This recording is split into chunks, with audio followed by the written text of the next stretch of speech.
ನಮಸ್ಕಾರ ಸ್ನೇಹಿತರೆ, ಹೇಗಿದ್ರೆ ಎಲ್ಲರೂ ಚೆನ್ನಾಗಿದ್ರೆ ಅನ್ಕೊಳ್ಳಿ ಸ್ನೇಹಿತರೆ. ಎಲ್ರಿಗೂ ಮೀಡಿಯಾ ಅಪ್ಡೇಟ್ ಚಾನಲಿನ ಮತ್ತೊಂದು ವಿಡಿಯೋಕ್ಕೆ ತಮಗೆಲ್ರಿಗೂ ಸ್ವಾಗತ ಸುಸ್ವಾಗತ. ಸ್ನೇಹಿತರೆ, ಈ 2026ರ ಈ ಒಂದು ವರ್ಷದಲ್ಲಿ ಜುಲೈ 16ರ ನಂತರ ಧನುಸ್ಸು ರಾಶಿಯವರ ಭವಿಷ್ಯ ಹೇಗಿರಲಿದೆ? ಈ ಜುಲೈ ತಿಂಗಳಿನಲ್ಲಿ ಉಂಟಾಗ್ತಿರುವಂತಹ ಗ್ರಹ ಸಂಚಾರದ ಬದಲಾವಣೆಯು ಈ ರಾಶಿಯವರ ಜೀವನದಲ್ಲಿ ಏನೆಲ್ಲ ಬದಲಾವಣೆಗಳನ್ನು ತರಲಿದೆ? ಅದರಲ್ಲೂ ನಿಮ್ಮ ಜೀವನದ ವಿವಿಧ ಅಂಶಗಳಾದಂತಹ ವೃತ್ತಿಯಾಗಿರ್ಬೋದು, ವೈವಾಹಿಕ ಜೀವನ, ಆರ್ಥಿಕ ಸ್ಥಿತಿ, ಕೌಟುಂಬಿಕ ಜೀವನ, ನಿಮ್ಮ ಆರೋಗ್ಯ ಮತ್ತು ಶಿಕ್ಷಣಕ್ಕೆ ಸಂಬಂಧಪಟ್ಟಂತೆಯೇ ಏನೆಲ್ಲ ಬದಲಾವಣೆಗಳನ್ನು ಈ ಧನುಸ್ಸು ರಾಶಿಯವರು ಕಂಡಿದ್ದೀರಿ, ಯಾವುದರಲ್ಲಿ ಶುಭವಾಗಲಿದೆ, ಯಾವುದರಲ್ಲಿ ಬಹಳ ಎಚ್ಚರಿಕೆಯನ್ನು ವಹಿಸಬೇಕು, ಇರುವಂತಹ ಸಮಸ್ಯೆಗಳಿಗೆ ಮಾಡಬೇಕಾಗಿರುವಂತಹ ಸರಳ ಪರಿಹಾರಗಳೇನು ಎಂಬುದರ ಸಂಪೂರ್ಣ ಮಾಹಿತಿಯನ್ನು ಇದೇ ವಿಡಿಯೋದಲ್ಲಿ ತಿಳಿಸ್ಕೊಡ್ತಾ ಹೋಗ್ತಾನೆ ಸ್ನೇಹಿತರೆ. ಅದರಿಂದ ವಿಡಿಯೋನ ಸ್ಕಿಪ್ ಮಾಡದೆ ಹಿಂದಿಂದ ಕೊನೆ ತನಕ ನೋಡ್ತಾ ಬನ್ನಿ. ಸ್ಕಿಪ್ ಮಾಡಿ ವಿಡಿಯೋ ನೋಡೋದ್ರಿಂದ ನಿಮಗೆ ಫುಲ್ ಇನ್ಫಾರ್ಮೇಷನ್ ಅರ್ಥ ಆಗೋದಿಲ್ಲ. ಸೊ ಪ್ರತಿಯೊಂದು ವಿಡಿಯೋದಲ್ಲೂ ಹೇಳೋದಿಷ್ಟೇ, ವಿಡಿಯೋನ ಸ್ಕಿಪ್ ಮಾಡದೆ ಕೊನೆ ತನಕ ನೋಡಿ. ಹಾಗೆ ನಮ್ಮ ಈ ವಿಡಿಯೋ ಇಷ್ಟ ಆಗಿತ್ತು ಅಂದರೆ ವಿಡಿಯೋಗೆ ಒಂದು ಲೈಕ್ ಮಾಡಿ ಸ್ನೇಹಿತರೆ. ಯಾರೇನೂ ನಮ್ಮ ಚಾನಲ್ನ ಸಬ್ಸ್ಕ್ರೈಬ್ ಮಾಡ್ಕೊಂಡಿಲ್ಲ ಅವರು ಈಗಲೇ ಸಬ್ಸ್ಕ್ರೈಬ್ ಮಾಡ್ಕೊಳ್ಳಿ. ಸಬ್ಸ್ಕ್ರೈಬ್ ಮಾಡಿಕೊಂಡು ಪ್ರತಿನಿತ್ಯ ವಿಡಿಯೋ ವಾಚ್ ಮಾಡ್ತಿರೋರಿಗೆ ಥ್ಯಾಂಕ್ ಯು ಸೊ ಮಚ್ ಅಂತ ಹೇಳ್ತಾ, ಹಾಗಾದರೆ ಈ ಜುಲೈ ತಿಂಗಳಿನಲ್ಲಿ ಈ ಧನುಸ್ಸು ರಾಶಿಯವರಿಗೆ ಏನೆಲ್ಲ ಅದೃಷ್ಟ ವಲಯಲ್ಲಿದೆ, ಯಾವುದರಲ್ಲಿ ಶುಭವಾಗಲಿದೆ ಎಂಬುದನ್ನು ಒಂದೊಂದಾಗಿ ನೋಡ್ತಾ ಬರೋಣ ಸ್ನೇಹಿತರೆ. ಈ ಧನುಸ್ಸು ರಾಶಿಯವರಿಗೆ ಈ ಜುಲೈ ತಿಂಗಳು ಧೈರ್ಯ ಮತ್ತು ಹಠಾತ್ ಬದಲಾವಣೆಯ ತಿಂಗಳು ಅಂತಲೇ ಹೇಳ್ಬೋದು. ಈ ತಿಂಗಳು ಪೂರ್ತಿ ನಿಮ್ಮ 6ನೇ ಮನೆಯಲ್ಲಿ ಸಾಗುತ್ತಿರ್ತಕ್ಕಂತಹ ಮಂಗಳ ನಿಮ್ಮನ್ನು ಸೇನಾಧಿಪತಿಯಂತೆ ಬೆಂಬಲವನ್ನು ನೀಡಲಿದ್ದಾರೆ. ಕಚೇರಿಯಲ್ಲಿ ಅಥವಾ ಹೊರಗೆ ನಿಮ್ಮ ವಿರುದ್ಧ ಸಂಚು ರೂಪಿಸುವವರ ಆಟಗಳು ಈ ತಿಂಗಳು ಕೆಲಸವನ್ನ ಮಾಡುವುದಿಲ್ಲ. ಸಾಲದ ನೋವಿನಿಂದ ಹೊರಬರಲು ನಿಮಗೆ ಸ್ಪಷ್ಟ ಮಾರ್ಗವೂ ಕೂಡ ದೊರಕಲಿದೆ. 8ನೇ ಮನೆಯಲ್ಲಿ ಇರತಕ್ಕಂತಹ ಗುರು ಜೀವನದಲ್ಲಿ ಕೆಲವು ಹಠಾತ್ ತಿರುವುಗಳನ್ನು ನೀಡಲಿದ್ದು, ಒಳ್ಳೆಯದು ಅಥವಾ ಕೆಟ್ಟದಾಗಿ ಕೂಡ ಇರಬಹುದು. ವಿಷಯಗಳು ಇದ್ದಕ್ಕಿದ್ದಂತೆ ಸಂಭವಿಸಲಿದೆ. ಆದರೆ ಗುರುವು ಉಚ್ಚ ಸ್ಥಾನದಲ್ಲಿ ಇರೋದ್ರಿಂದ ನೀವು ಯಾವುದೇ ನಷ್ಟವನ್ನ ಅನುಭವಿಸುವುದಿಲ್ಲ. ಮತ್ತೊಂದೆಡೆ ಅದೃಷ್ಟದ ಮನೆಯಲ್ಲಿರ್ತಕ್ಕಂತಹ ಕೇತು ನಿಮ್ಮನ್ನು ಆಧ್ಯಾತ್ಮಿಕವಾಗಿ ಬೆಳೆಯುವಂತೆ ಮಾಡಲಿದ್ದು, ಆದರೆ ನಿಜ ಜೀವನದಲ್ಲಿ ನಿಮಗೆ ಒಂದು ರೀತಿಯ ಕೀಳಿರಿಮೆ, ಸಂಕೀರ್ಣ, ಹಾಗೆ ನಿಮ್ಮ ತಂದೆ ಅಥವಾ ಶಿಕ್ಷಕರಿಂದ ಬೇರ್ಪಾಡುವಿಕೆ ಇರಲಿದೆ. 4ನೇ ಮನೆಯಲ್ಲಿ ಶನಿ ಇರುವುದರಿಂದ ನೀವು ಮನೆಯಲ್ಲಿ ಹೊಂದಿಕೊಳ್ಳಲು ಕಲಿತಾ ಬಂದರೆ ಈ ತಿಂಗಳು ತುಂಬ ಅನುಕೂಲಕರವಾಗಿ ಇರಲಿದೆ ಈ ರಾಶಿಯವರಿಗೆ. ಹಾಗಾದರೆ ಈ ಜುಲೈ ತಿಂಗಳಿನಲ್ಲಿ ಧನುಸ್ಸು ರಾಶಿಯವರಿಗೆ ಇರತಕ್ಕಂತಹ ಪ್ರಮುಖ ಗ್ರಹ ಸಂಚಾರದ ವಿಚಾರಕ್ಕೆ ಬರೋದಾದರೆ, ಮೊದಲನೇದಾಗಿ ಮಂಗಳ ಗ್ರಹದ ವಿಚಾರಕ್ಕೆ ಬಂದುಬಿಡೋಣ ಸ್ನೇಹಿತರೆ. 6ನೇ ಮನೆಯಲ್ಲಿ ಇರತಕ್ಕಂತಹ ಮಂಗಳನು ಶತ್ರುಗಳ ಮೇಲೆ ಜಯವನ್ನು ತರಲಿದ್ದು, ಸಾಲ ಪರಿಹಾರ ಆಗ್ತಾ ಹೋಗ್ತಿದೆ. ಸ್ಪರ್ಧಾತ್ಮಕ ಪರೀಕ್ಷೆಗಳಲ್ಲಿ ಯಶಸ್ಸನ್ನು ಕಾಣಲಿದ್ದು, ನಿಮ್ಮ ಧೈರ್ಯವೂ ಕೂಡ ಮಂಗಳನ ಸಂಚಾರದ ಸಮಯದಲ್ಲಿ ಹೆಚ್ಚಾಗ್ತಾ ಹೋಗ್ತದೆ. ಇನ್ನು ಗುರು ಗ್ರಹದ ವಿಚಾರಕ್ಕೆ ಬರೋದಾದರೆ, 8ನೇ ಮನೆಯಲ್ಲಿ ಇರತಕ್ಕಂತಹ ಗುರು ಹಠಾತ್ ಆರ್ಥಿಕ ಧನ ಲಾಭವನ್ನು ತರಲಿದ್ದು, ಪಿತ್ರಾರ್ಜಿತ ಆಸ್ತಿಗಳ ಮೂಲಕ ಲಾಭವನ್ನು ಕಾಣಲಿದ್ದೀರಿ. ಅಪಾಯಗಳಿಂದ ರಕ್ಷಣೆಯೂ ಕೂಡ ದೊರಕಲಿದೆ.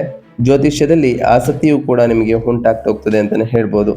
ಇದರಿಂದ ಸಾಕಷ್ಟು ಬದಲಾವಣೆಗಳನ್ನು ಈ ರಾಶಿಯವರು ಕಾಣ್ತಾ ಬರ್ತೀರಿ. ಇನ್ನು ಕೇತು ಗ್ರಹದ ವಿಚಾರಕ್ಕೆ ಬರೋದಾದರೆ, ಅದೃಷ್ಟದ ಕೊರತೆ ಕೇತುವಿನ ಸಂಚಾರದ ಸಮಯದಲ್ಲಿ ಉಂಟಾಗಲಿದೆ. ತಂದೆಯೊಂದಿಗಿನ ಅಂತರ, ಉನ್ನತ ಶಿಕ್ಷಣದ ಭಯ ಮತ್ತು ನಿರ್ಲಿಪ್ತತೆಯಿಂದ ಉಂಟಾಗುವಂತಹ ಕಡಿಮೆ ಸ್ವಾಭಿಮಾನ ಈ ರಾಶಿಯವರಿಗೆ ಉಂಟಾಗಲಿದೆ ಅಂತಲೇ ಹೇಳ್ಬೋದು. ಇದರಿಂದ ಸಾಕಷ್ಟು ಬದಲಾವಣೆಗಳನ್ನು ನೀವು ಕಾಣ್ತಾ ಬರ್ತೀರಿ ಅಂತಲೇ ಹೇಳ್ಬೋದು ಸ್ನೇಹಿತರೆ. ಶನಿ ಗ್ರಹದ ವಿಚಾರಕ್ಕೆ ಬರೋದಾದ್ರೆ, 4ನೇ ಮನೆಯಲ್ಲಿ ಮೀನ ರಾಶಿಯಲ್ಲಿ ಇರ್ತಕ್ಕಂತಹ ಶನಿಯು ಅರ್ಧಾಷ್ಟಮ ದಿನದಲ್ಲಿ ಇರುವ ಕಾರಣ ಮನೆಯ ವಾತಾವರಣದಲ್ಲಿ ಶಾಂತಿಯ ಕೊರತೆ, ತಾಯಿಯ ಆರೋಗ್ಯದ ಬಗ್ಗೆ ಗಮನದ ಅಗತ್ಯವೂ ಕೂಡ ಶನಿಯ ಸಂಚಾರದ ಸಮಯದಲ್ಲಿ ಉಂಟಾಗಲಿದೆ. ಇನ್ನು ಸೂರ್ಯಗ್ರಹದ ವಿಚಾರಕ್ಕೆ ಬರೋದಾದ್ರೆ, 7 ಮತ್ತು 8ನೇ ಮನೆಯಲ್ಲಿ ಸೂರ್ಯನು ಈ ತಿಂಗಳು ಸಂಚಾರವನ್ನ ಮಾಡಲಿದ್ದು, ಜುಲೈ 16ರಿಂದ 8ನೇ ಮನೆಗೆ ಪ್ರವೇಶವನ್ನ ಮಾಡತಕ್ಕಂತಹ ಸೂರ್ಯನು ಗುರುವಿನೊಂದಿಗೆ ಇರೋ ಕಾರಣ ಹಠಾತ್ ಪ್ರಯಾಣ ಮತ್ತು ಕೆಲಸದಲ್ಲಿ ವಿಳಂಬವನ್ನ ಕಾಣ್ತಾ ಬರ್ತೀರಿ. ಇನ್ನು ಬುಧ ಗ್ರಹದ ವಿಚಾರಕ್ಕೆ ಬರೋದಾದ್ರೆ, 8 ಮತ್ತು 7ನೇ ಮನೆಯಲ್ಲಿ ಬುಧನು ಈ ತಿಂಗಳು ಸಂಚಾರವನ್ನ ಮಾಡಲಿದ್ದು, ಜುಲೈ 7ರಿಂದ 7ನೇ ಮನೆಯಲ್ಲಿ ಪ್ರವೇಶವನ್ನ ಮಾಡತಕ್ಕಂತಹ ಬುಧನು ಉತ್ತಮವಾದಂತಹ ಸಂವಹನ, ವ್ಯಾಪಾರ ಪಾಲುದಾರರೊಂದಿಗೆ ಒಪ್ಪಂದಗಳ ವಿಚಾರದಲ್ಲಿ ಬದಲಾವಣೆಗಳನ್ನು ತರಲಿದ್ದಾರೆ.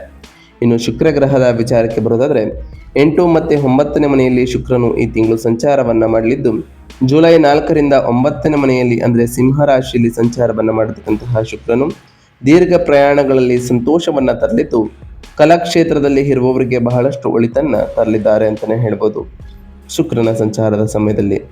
ಹಾಗಾದರೆ ಈ ರಾಶಿಯವರಿಗೆ ಈ ಜುಲೈ 16 ನಂತರ ಏನೆಲ್ಲ ಬದಲಾವಣೆಗಳು ಆಗಲಿದೆ ಈ ರಾಶಿಯವರ ವಿಚಾರದಲ್ಲಿ ಅಂತ ನೋಡ್ತಾ ಬರೋದಾದ್ರೆ, ಮೊದಲನೇದಾಗಿ ವ್ಯಾಪಾರ ಮತ್ತು ಸ್ವಯಂ ಉದ್ಯೋಗದ ವಿಚಾರಕ್ಕೆ ಬರೋದಾದರೆ, ವ್ಯಾಪಾರ ವಲಯದಲ್ಲಿ ಇರುವವರಿಗೆ ಇದೇ ಜುಲೈ 7ರ ನಂತರ ಹೆಚ್ಚು ಅನುಕೂಲಕರವಾಗ್ತಾ ಹೋಗ್ತಿರೋದನ್ನ ನೀವು ಗಮನಿಸ್ತಾ ಬಂದಿರ್ತೀರಿ. 7ನೇ ಮನೆಯ ಅಧಿಪತಿ ಬುಧ ಗ್ರಹವು 6ನೇ ಮನೆಯ ಸ್ಥಾನವನ್ನ ನೋಡೋ ಕಾರಣ ಗ್ರಾಹಕರು ಅಥವಾ ಗ್ರಾಹಕರೊಂದಿಗೆ ಉತ್ತಮವಾದಂತಹ ವ್ಯವಹಾರಗಳು ಈ ಜುಲೈ ತಿಂಗಳಿನಲ್ಲಿ ದೊರೆತು ಹೋಗ್ತವೆ. 8ನೇ ಮನೆಯಲ್ಲಿ ಗ್ರಹಗಳ ಚಲನೆಯಿಂದಾಗಿ ವ್ಯವಹಾರದಲ್ಲಿ ಪಾರದರ್ಶಕತೆ ಬಹಳ ಮುಖ್ಯವಾಗಿರಲಿದೆ. ತೆರಿಗೆ ಮತ್ತು ಲೆಕ್ಕ ಪರಿಶೋಧನೆಯ ವಿಷಯಗಳಲ್ಲಿ ನಿರ್ಲಕ್ಷ್ಯವನ್ನು ವಹಿಸಲಿಕ್ಕೆ ಈ ರಾಶಿಯವರು ಹೋಗಬೇಡಿ. 6ನೇ ಮನೆಯಲ್ಲಿ ಮಂಗಳನು ನಿಮ್ಮ ಪ್ರತಿಸ್ಪರ್ಧಿಗಳನ್ನು ಹಿಂದುಳಿಯುವಂತೆ ಮಾಡಲಿದ್ದು, 9ನೇ ಮನೆಯಲ್ಲಿ ಕೇತು ಹೊಸ ಹೂಡಿಕೆಗಳನ್ನು ಮಾಡಲು ನಿಮ್ಮನ್ನು ಹೆದರಿಸಲಿದ್ದಾನೆ. ಆದರೆ ನೀವು ಮುಂದೆ ಯೋಚಿಸಿ ಒಂದು ಹೆಜ್ಜೆಯನ್ನು ಇಡ್ತಾ ಬಂದರೆ ಯಾವುದೇ ನಷ್ಟವನ್ನು ಈ ತಿಂಗಳಿನಲ್ಲಿ ಕಾಣೋದಿಲ್ಲ ಅಂತಲೇ ಹೇಳ್ಬೋದು. ಇನ್ನು ಆರ್ಥಿಕ ಸ್ಥಿತಿ ಮತ್ತು ಹಣದ ಲಾಭದ ವಿಚಾರಕ್ಕೆ ಬರೋದಾದರೆ, ಆರ್ಥಿಕ ಹೊರೆಯನ್ನು ಈ ತಿಂಗಳು ಕಡಿಮೆ ಮಾಡಲಿದ್ದು, 6ನೇ ಮನೆಯಲ್ಲಿ ಮಂಗಳನು ಹಳೆಯ ಸಾಲಗಳನ್ನು ತೀರಿಸಲು ಸೂಕ್ತವಾದಂತಹ ಆದಾಯದ ಮೂಲಗಳನ್ನು ಒದಗಿಸಲಿದ್ದು, ಬ್ಯಾಂಕ್ ಸಾಲಗಳು ಸುಲಭವಾಗಿ ಈ ರಾಶಿಯವರಿಗೆ ಮಂಜೂರಾಗ್ತಾ ಹೋಗ್ತವೆ. 8ನೇ ಮನೆಯಲ್ಲಿ ಗುರುವಿನ ಕಾರಣದಿಂದಾಗಿ ಲಾಟರಿಗಳು, ಶೇರ್ ಮಾರ್ಕೆಟ್ ಅಥವಾ ಪಿತ್ರಾರ್ಜಿತ ಆಸ್ತಿಗಳ ಮೂಲಕ ಹಠಾತ್ ಆರ್ಥಿಕ ಧನ ಲಾಭಗಳು ಕೂಡ ಉಂಟಾಗಲಿದೆ. ಇದೇ ಜುಲೈ 4ರ ನಂತರ ಲಾಭದ ಅಧಿಪತಿ ಶುಕ್ರನು 9ನೇ ಮನೆಗೆ ಚಲನೆಯನ್ನು ಮಾಡಿರೋ ಕಾರಣ ನೀವು ಪ್ರಯಾಣದ ಮೂಲಕ ಅಥವಾ ದೂರದ ಸ್ಥಳಗಳಿರುವ ಜನರಿಂದ ಆರ್ಥಿಕ ಸಹಾಯವನ್ನು ಕೂಡ ಪಡೆದುಕೊಳ್ತಾ ಹೋಗ್ತೀರಿ. ಹಣದ ಬಗ್ಗೆ ಯಾರೆಂದಿಗೂ ಜಾಮೀನು ಪತ್ರಗಳಿಗೆ ಸಹಿಯನ್ನು ಹಾಕಿಸ್ಲಿಕ್ಕೆ ಹೋಗಬೇಡಿ. ಇದು ನಿಮ್ಮ ಜೀವನದಲ್ಲಿ ಬದಲಾವಣೆಗಳನ್ನು ತರಲಿದೆ. ಇನ್ನು ಆರೋಗ್ಯ ಮತ್ತು ಯೋಗಕ್ಷೇಮದ ವಿಚಾರಕ್ಕೆ ಬರೋದಾದರೆ, ಈ ರಾಶಿಯವರ ಜೀವನದಲ್ಲಿ ಆರೋಗ್ಯದ ವಿಷಯದಲ್ಲಿ 6ನೇ ಮನೆಯಲ್ಲಿ ಮಂಗಳನು ಇರೋ ಕಾರಣ ನಿಮ್ಮ ರೋಗ ನಿರೋಧಕ ಶಕ್ತಿಯನ್ನು ಇದು ಹೆಚ್ಚಿಸಲಿದೆ. ಸಣ್ಣ ಪುಟ್ಟ ಕಾಯಿಲೆಗಳು ತಕ್ಷಣವೇ ಕಡಿಮೆ ಆಗ್ತಾ ಹೋಗ್ತವೆ. 4ನೇ ಮನೆಯಲ್ಲಿ ಶನಿಯು ಮಾನಸಿಕ ಆಯಾಸ, ಎದೆಯಲ್ಲಿ ಅನಿಲ ಅಥವಾ ಎದೆಯುರಿಯನ್ನು ಉಂಟು ಮಾಡಬಹುದು. ಜುಲೈ 16ರ ನಂತರ ಸೂರ್ಯನು 8ನೇ ಮನೆಗೆ ಪ್ರವೇಶವನ್ನು ಮಾಡುವ ಕಾರಣ ದೇಹದ ಉಷ್ಣತೆ ಈ ಟೈಮ್ನಲ್ಲಿ ಇನ್ನಷ್ಟು ಹೆಚ್ಚಾಗಲಿದೆ. ಇದರಿಂದ ಕಣ್ಣಿನ ತೊಂದರೆಗಳು ಅಥವಾ ಮೂಳೆ ನೋವು ಉಂಟಾಗ್ಬೋದು. 9ನೇ ಮನೆಯಲ್ಲಿ ಕೇತು ಇರೋ ಕಾರಣ ನಾನು ಆರೋಗ್ಯವಾಗಿಲ್ಲ, ಹಾಗೆ ಮಾನಸಿಕ ಬೇರ್ಪಡುವಿಕೆ ಎಂಬ ಭಯವನ್ನು ನಿಮ್ಮಲ್ಲಿ ಉಂಟು ಮಾಡಬಹುದು. ಪ್ರತಿದಿನ ನಿಯಮಿತವಾಗಿ ನಡೆಯುವುದರಿಂದ ದೈಹಿಕ ಮತ್ತು ಮಾನಸಿಕ ಆರೋಗ್ಯ ಸುಧಾರಿಸಲಿದೆ. ಹಾಗೆ ನಿಮ್ಮ ದೈನಂದಿನ ಜೀವನದಲ್ಲಿ ವ್ಯಾಯಾಮ ಮತ್ತು ಧ್ಯಾನವನ್ನು ಕಡ್ಡಾಯಗೊಳಿಸ್ತಾ ಬನ್ನಿ. ಇನ್ನು ಕುಟುಂಬ ಮತ್ತು ವೈಯಕ್ತಿಕ ಸಂಬಂಧಗಳ ವಿಚಾರಕ್ಕೆ ಬರೋದಾದರೆ, ಮನೆಯ ವಾತಾವರಣ ಈ ಟೈಮ್ನಲ್ಲಿ ಸ್ವಲ್ಪ ಅಸ್ತವ್ಯಸ್ತವಾಗಿ ಇರಲಿದೆ. 4ನೇ ಮನೆಯಲ್ಲಿ ಶನಿಯು ಮನೆಯಲ್ಲಿ ಕೆಲವು ದುರಸ್ತಿಗಳನ್ನು ಉಂಟು ಮಾಡಬಹುದು ಅಥವಾ ನೀವು ಕುಟುಂಬ ಸದಸ್ಯರೊಂದಿಗೆ ಸಮಯ ಕಳೆಯಲು ಸಾಧ್ಯವಾಗದಿರಬಹುದು. ಅಲ್ಲದೆ 9ನೇ ಮನೆಯಲ್ಲಿ ಕೇತುವಿನ ಸಂಚಾರದಿಂದಾಗಿ ನಿಮ್ಮ ತಂದೆಯೊಂದಿಗೆ ಸರಿಯಾದ ಸಂವಹನವೂ ಕೂಡ ಇರೋದಿಲ್ಲ. ನೀವು ಅವರು ಹೇಳಿದ್ದಕ್ಕೆ ಪ್ರತಿಕ್ರಿಯಿಸುವುದಿಲ್ಲ, ಆದರೆ ನೀವು ಅವರನ್ನು ಅನುಸರಿಸಲು ಬಯಸುವಂತಹ ನಿರ್ಲಿಪ್ತತೆಯನ್ನು ಹೊಂದುತ್ತೀರಿ. ಇದೇ ಜುಲೈ 16ರವರೆಗೆ ಸೂರ್ಯನು 7ನೇ ಮನೆಯಲ್ಲಿ ಇರುವ ಕಾರಣ ನಿಮ್ಮ ಸಂಗಾತಿಯೊಂದಿಗೆ ನಿಮ್ಮ ಅಹಂ ಅನಗತ್ಯವಾಗಿ ನೋಯುತ್ತದೆ. ಈ ತಿಂಗಳು ನಿಮ್ಮ ಮಾನಸಿಕ ಶಾಂತಿಗಾಗಿ ಹೊಂದಾಣಿಕೆ ಬಹಳ ಮುಖ್ಯವಾಗಿರಲಿದ್ದು, ಅನುಸರಿಸ್ಕೊಳ್ತಾ ಹೋದರೆ ಬಹಳ ಒಳ್ಳೆಯ ಫಲಿತಾಂಶಗಳನ್ನು ಈ ರಾಶಿಯವರು ಕಾಣಲಿದ್ದೀರಿ ಅಂತಲೇ ಹೇಳ್ಬೋದು. ಇನ್ನು ಈ ರಾಶಿಯವರ ಶಿಕ್ಷಣ ಮತ್ತು ವಿದ್ಯಾರ್ಥಿಗಳ ವಿಚಾರಕ್ಕೆ ಬರೋದಾದರೆ, 6ನೇ ಮನೆಯಲ್ಲಿ ಮಂಗಳ ಗ್ರಹವು ವಿದ್ಯಾರ್ಥಿಗಳಿಗೆ, ವಿಶೇಷವಾಗಿ ಸ್ಪರ್ಧಾತ್ಮಕ ಪರೀಕ್ಷೆಗಳನ್ನು ಬರೆಯುತ್ತಿರುವವರಿಗೆ ಸಂಪೂರ್ಣ ಯಶಸ್ಸನ್ನು ನೀಡಲಿದೆ. 9ನೇ ಮನೆಯಲ್ಲಿ ಕೇತು ಇರುವ ಕಾರಣ ಉನ್ನತ ಶಿಕ್ಷಣವನ್ನು ಪಡೆಯುವವರಲ್ಲಿ ಒಂದು ರೀತಿಯ ಆತ್ಮಾವಲೋಕನ ಸಾಧ್ಯವಾಗುವುದಿಲ್ಲ ಎಂಬ ಭಯ ನಿಮ್ಮಲ್ಲಿ ಉಂಟಾಗಲಿದೆ. ಅಧ್ಯಯನದ ಬಗ್ಗೆ ಸಾಂದರ್ಭಿಕವಾಗಿ ಹಿಂಜರಿಕೆ ಈ ರಾಶಿಯವರಲ್ಲಿ ಇರಲಿದ್ದು, 8ನೇ ಮನೆಯ ಅಧಿಪತಿ ಸಂಶೋಧನಾ ಕ್ಷೇತ್ರದಲ್ಲಿ ವಿದ್ಯಾರ್ಥಿಗಳಿಗೆ ಅತ್ಯುತ್ತಮವಾದಂತಹ ಯಶಸ್ಸನ್ನು ನೀಡಲಿದ್ದಾರೆ ಅಂತಲೇ ಹೇಳ್ಬೋದು. ಇನ್ನು ಈ ರಾಶಿಯವರ ಉದ್ಯೋಗದ ವಿಚಾರಕ್ಕೆ ಬರೋದಾದರೆ, ವೃತ್ತಿ ಮತ್ತು ಉದ್ಯೋಗದಲ್ಲಿ 6ನೇ ಮನೆಯಲ್ಲಿ ಕುಜನ ಸಂಚಾರ ಇರುವ ಕಾರಣ ಇವರಿಗೆ ಅಪಾರವಾದಂತಹ ಆತ್ಮವಿಶ್ವಾಸವನ್ನು ಈ ತಿಂಗಳು ನೀಡಲಿದೆ.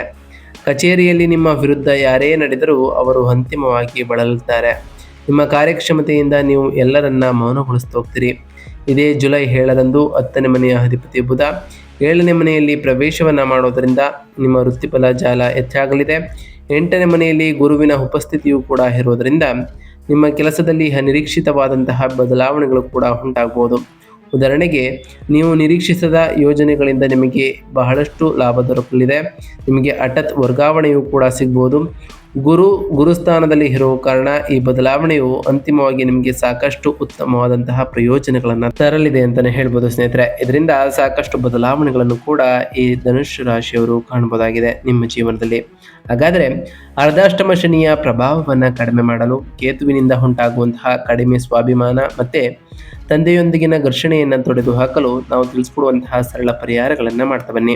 ಮೊದಲನೇದಾಗಿ ಕೇತು ಪರಿಹಾರಕ್ಕಾಗಿ ಉನ್ನತ ವ್ಯಾಸಂಗದ ಭಯ ಅಥವಾ ಅದೃಷ್ಟದ ಕೊರತೆಯಿಂದ ಉಂಟಾಗುವ ಕಡಿಮೆ ಸ್ವಾಭಿಮಾನವನ್ನು ತೊಡೆದು ಹಾಕಲು ಕಷ್ಟಗಳ ನಿವಾರಣೆಗಾಗಿ ಪ್ರತಿದಿನ ಗರಿಕೆಯಿಂದ ಗಣೇಶನನ್ನು ಪೂಜಿಸಿ ಅಥವಾ ಗಣೇಶ ಸ್ತೋತ್ರವನ್ನು ಪಠಿಸ್ತಾ ಬನ್ನಿ. ನಿಮ್ಮ ತಂದೆಯನ್ನು ಗೌರವಿಸ್ತಾ ಬನ್ನಿ ಸ್ನೇಹಿತರೆ. ಇದು ಕೂಡ ಸಾಕಷ್ಟು ಬದಲಾವಣೆಗಳನ್ನು ತರಲಿದೆ.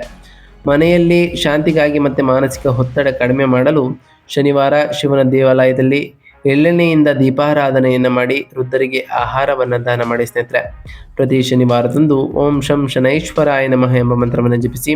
ಸಾಧ್ಯವಾದರೆ ಶನಿ ದೇವರ ದೇವಾಲಯಕ್ಕೆ ತೆರಳಿ ಶನಿ ದೇವರಿಗೆ ಪ್ರಿಯವಾಗಿರುವಂತಹ ಕಪ್ಪು ಎಳ್ಳಿನ ಬತ್ತಿಯನ್ನು ಕೂಡ ಹಚ್ಚುತ್ತಾ ಬನ್ನಿ.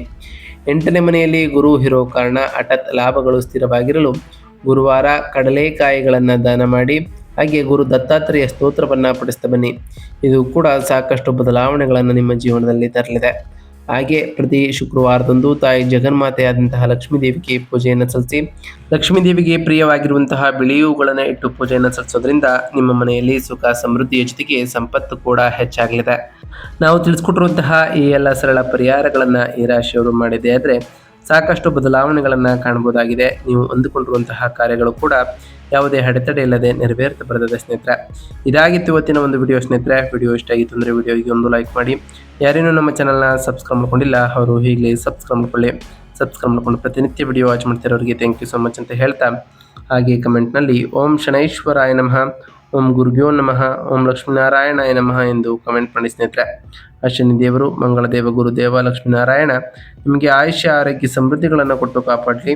ನೀವು ಅಂದುಕೊಂಡಿರುವಂತಹ ಕಾರ್ಯಗಳು ಯಾವುದೇ ಅಡೆತಡೆ ಇಲ್ಲದೆ ನೆರವೇರಲಿ ಅಂತ ಆ ದೇವರಲ್ಲಿ ಕೇಳ್ಕೊಳ್ತಾ ಇವತ್ತಿನ ಒಂದು ವಿಡಿಯೋನ ಮುಗಿಸ್ತಿದ್ದೀನಿ ಸ್ನೇಹಿತರೆ. ಸಿಗ್ತೀನಿ ಮತ್ತೊಂದು ವಿಡಿಯೋದೊಂದಿಗೆ. Thank you for watching.